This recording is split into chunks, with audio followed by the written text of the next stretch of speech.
definition of VO2 max, and there's quite a bit of misunderstanding about what is exactly the definition. So I go into that a little bit, how it's measured, how you can measure the VO2 max clinical, which is the most precise way of measuring, of course. I did it myself, Marlies. I know Marlies did that. We did that on all kind of research and everything that we did in our with our doctors, with our health centers. And in fact, we're doing it every year when we do a sports, like a measuring and that they measure the blood and everything, the values. Always VO2 max is a part of that. So I'm going to dive a little bit into that. Then, of course, point 4, how we test it, how we do it within Centerton and with 9 Mile and everything. And then point 5 is VO2 max, the values, percentiles, and everything, because we're using lots of them in the system that are backing our assumptions and our systems that Marlies and I developed in the Centerton. So I also wanted to address a little bit of that. When it's too much, or when it's too unclear, raise your hand, and then I will stop and do the next. All right. So okay. So what is VO2 max? We talk about the definition. I'd like to talk a little bit about why it matters, and of course, what is the generic, the overall view, how you improve it. Let me see here. I have to make a little change here. Well, the absolute VO2 max is the capacity of the body to take up and deliver oxygen, independent of your weight. And the relative VO2 max is how much oxygen your body can use per kilogram or per pound of body weight per minute. So basically, the relative VO2 max scales with your body weight. So the absolute VO2 max is measured in liters of oxygen per minute. So liters per minute, or milliliters of oxygen per minute. And that's something like, for example, 3 liters per minute. That is a measure you will find. And this, for the absolute VO2 max, this value, 3 liters per minute, does not depend on your body weight.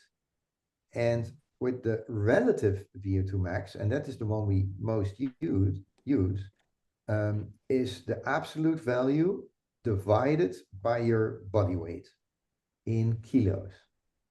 So I'm sorry for you American guys, but the VO2 max over the world is defined in milliliter per minute per kilo body weight.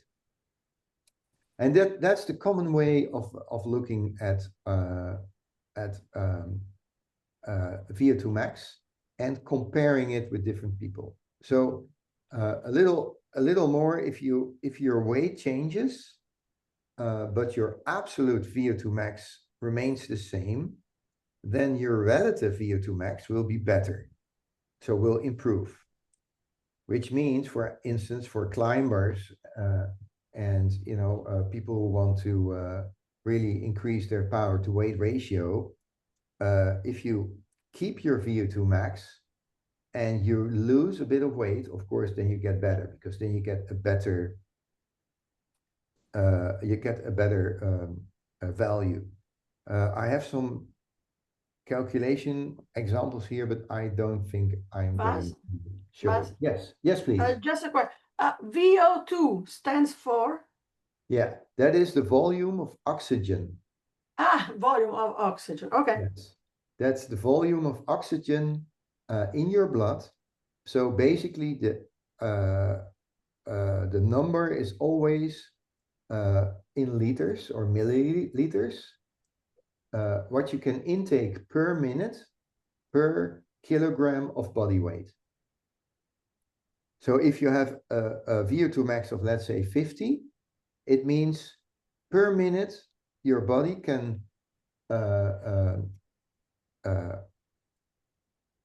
process 50 milliliters of oxygen in your blood per kilo body weight. Right? So that's a really, it is a fixed value.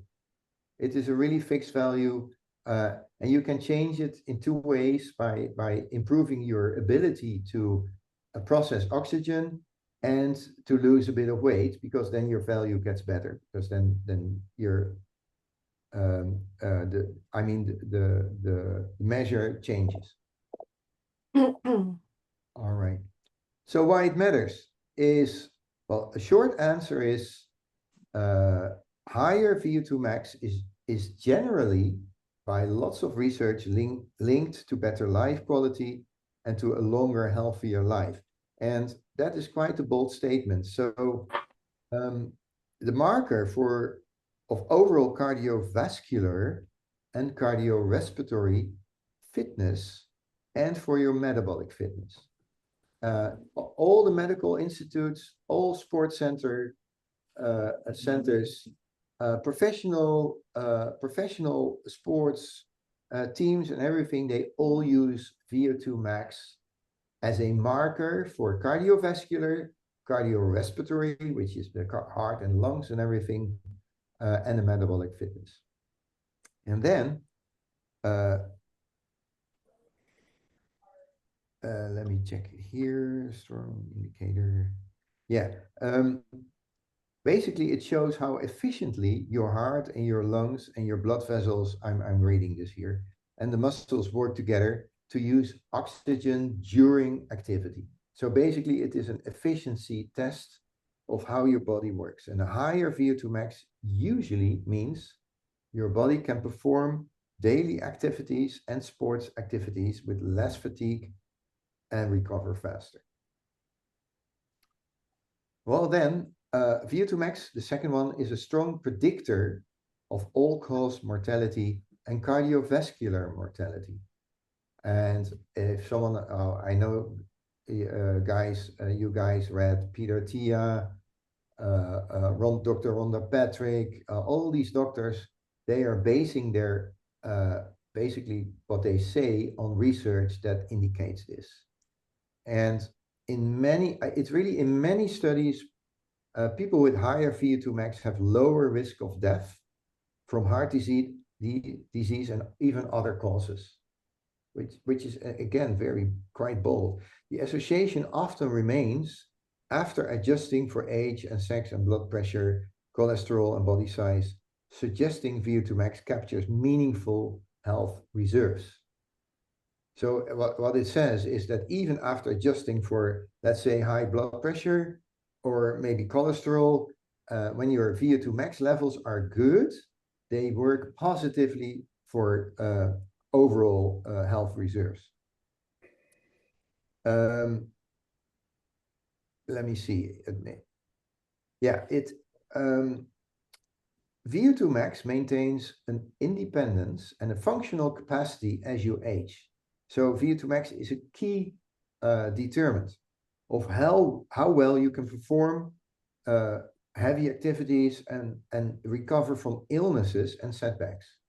And regarding longevity, that's a big thing, because if you have a higher VO2 max, it is proven with research that you recover quickly and much quicker from operations, from regular interventions, everything. The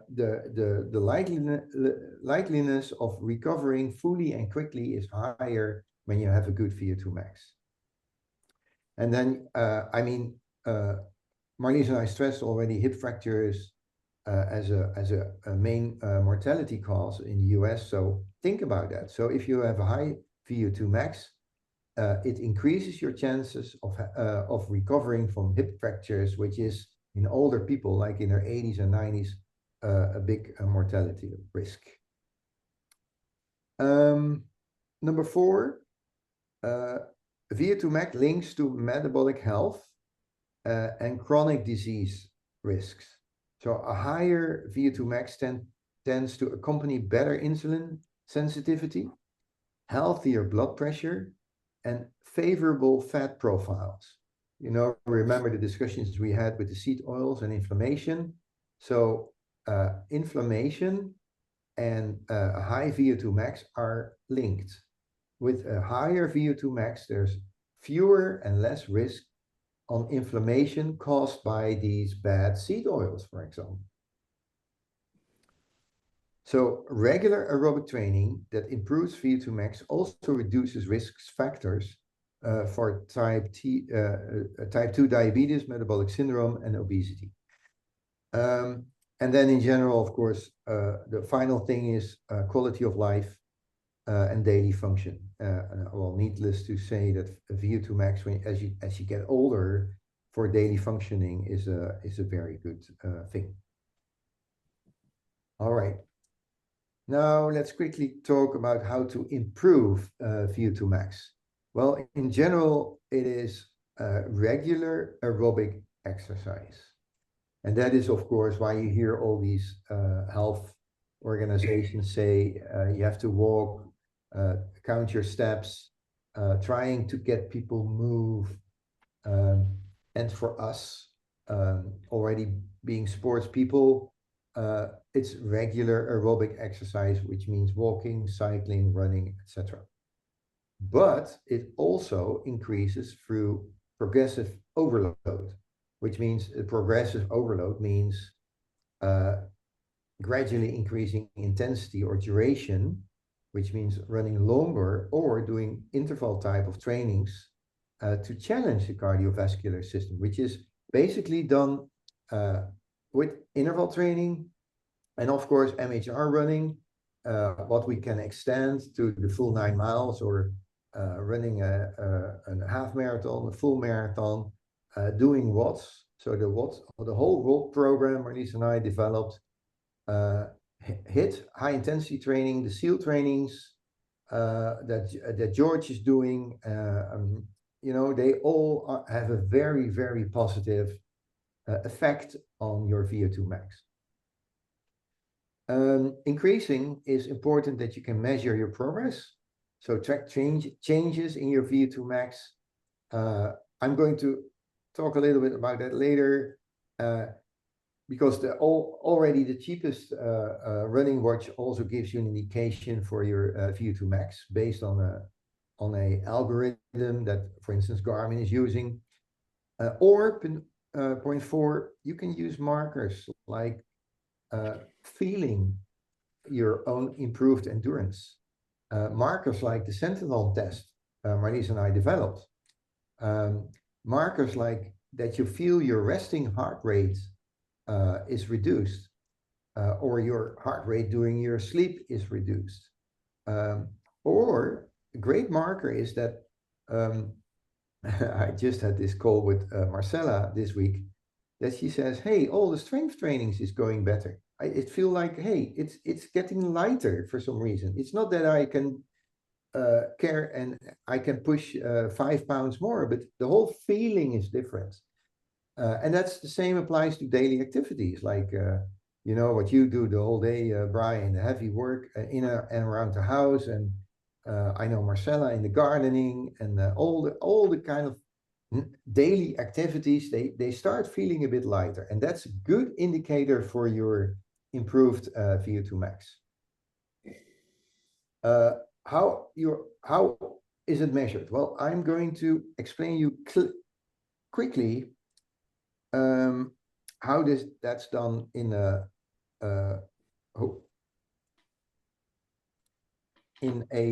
clinical environment. So basically, it is really in a very controlled environment where people perform a graded exercise, basically by adding more power on a treadmill or on a bike.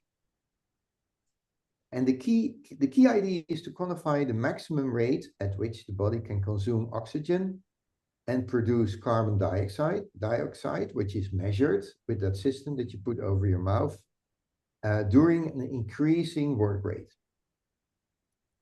Let me not tell all the details. I have many details here. But basically, this is how it's performed. And the protocol is like that you have a baseline for a VO2 max, your oxygen intake and the carbon dioxide production, because that's what you're breathing out. And basically every 1 or 2 or 3 minutes, the load, basically the power in watts is going to be increased. And on a treadmill, that can be then the speed or the incline increase. And on a cycle ergometer, that's the resistance or the cadence you can increase. And there's constant measurement. So if you do it in a clinical way, you get a nice graph, and then you can see in the end simply what your maximum oxygen intake has been before you really have to quit. That's basically how it's done. All right. And then you have estimates, and there are a lot of apps and programs that use estimates. And I'm going to show you one, because on our platform, we have a page where we have all kind of measurements. Let me see, I have a picture of that for you. And otherwise, I'm going to show it to you here. Right, okay, this is interesting. You still see my screen, right? Yes. Yeah, okay. Well, this is a nice test, and you find that in the fitness app. It's called the World Fitness Level VO2 Max test, and they just ask a couple of questions like, so what's what's male, what's your age, how tall are you, how much do you weigh,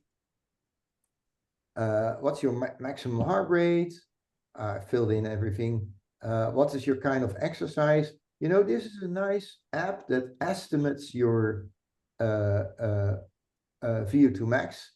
And all right, so, and then you need to know your waistline and your resting pulse, and then you can say next step, and then I have to say, all right, you can calculate, get me the results, and here we go. And it says, all right, your expected fitness level is 37, and I'm going to show you later where that is based on. But in fact, based on the input you gave me, you have an average of a 35-year-old regarding VO2 max, and your actual fitness level is 50. And the funny thing is, I can tell you guys that the measured VO2 max I have is 48. I think right now 46 to 48. So even this little app you can find on just a website is pretty accurate. Okay. And then, we have all these kind of estimates and tests you can also use. So now let's quickly explain how we do it. How do we test VO2 max?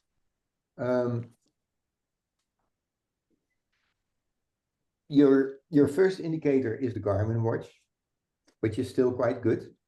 I think my Garmin indicates to me that my VO2 max is right now 46 or something like that. So that's certainly in a good range. Then the second way is the estimates. So like this app I just showed you, that you can find websites that they ask you for all kind of information, and then they calculate, they have an algorithm, and they give you an estimate for your VO2 max.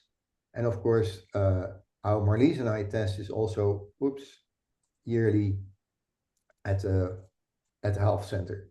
So we do these clinical tests as well.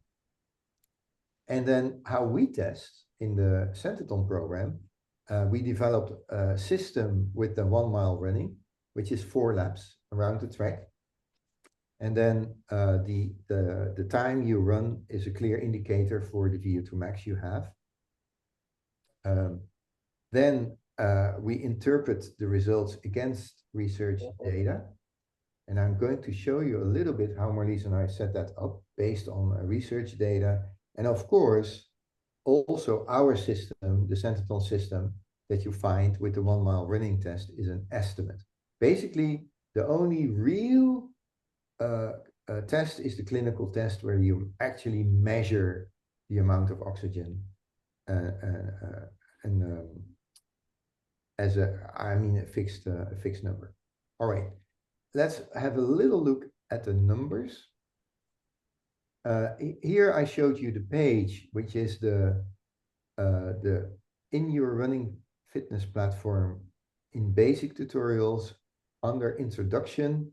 I have here lots of resources that's already there has been always there, but that's interesting for you if you like it to do a little research on everything that's related to VO2 max. I'm going to show you the friend database. There's another VO2 max test, for example, the National Library of Medicine. There are so many researches on VO2 max. There's the Hunt Fitness Studies, that is a Scandinavian study on VO2 max on all these guys who are doing cross-country skiing. There's this effective VO2 max calculator, that's the one I showed you. Then we have the Berger 2.4 VO2 max math. That is a system that relates your running times of 2.4K to VO2 max, and that's actually what we also use for our 1 mile test. And then there's functional movement and things like that. And then it all, for Marlies and me, it all comes down in our Centeton text index, and then the first line is actually the VO2 max, the 1 mile running test, and then it relates to ages, and then it relates to the 95th percentile of ages. So Marlies and I are not looking for beating the 50th percentile, because that's the average. And when we are at the average of the society, we are reaching the output of the average of society, which is not good, because then we are following the averages. So we're looking for the 95th percentiles of what people are doing. And yeah, this is just to give you a little example of like the data we research and everything for getting these numbers. And this is, for instance, a very interesting research, what they call a cohort. That is a group of people, thousands in this case. And FRAND is a national database on exercise. They call it FRAND, and it means Fitness Registry and the Importance of Exercise National Database. And that's a very, very interesting database, because they do all sorts of tests on people in age groups. And for instance, here you see the results in the FRAND cohort of people in, like, let's say, in their ages of 50 to 59. Then you see that of all the men they tested, and these are already old numbers, by the way, then you see the average age is 54, and the length of them, and for women the same. So that defines the group of people. And then in the table below, you see how this is related to, for instance, VO2 max.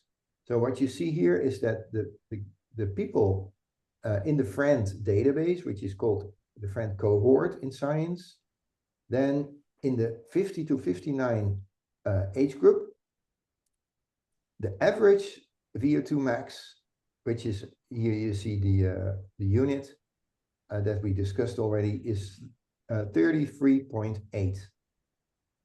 And the heart rate, the max heart rate accompanying this VO2 max was 168, etc.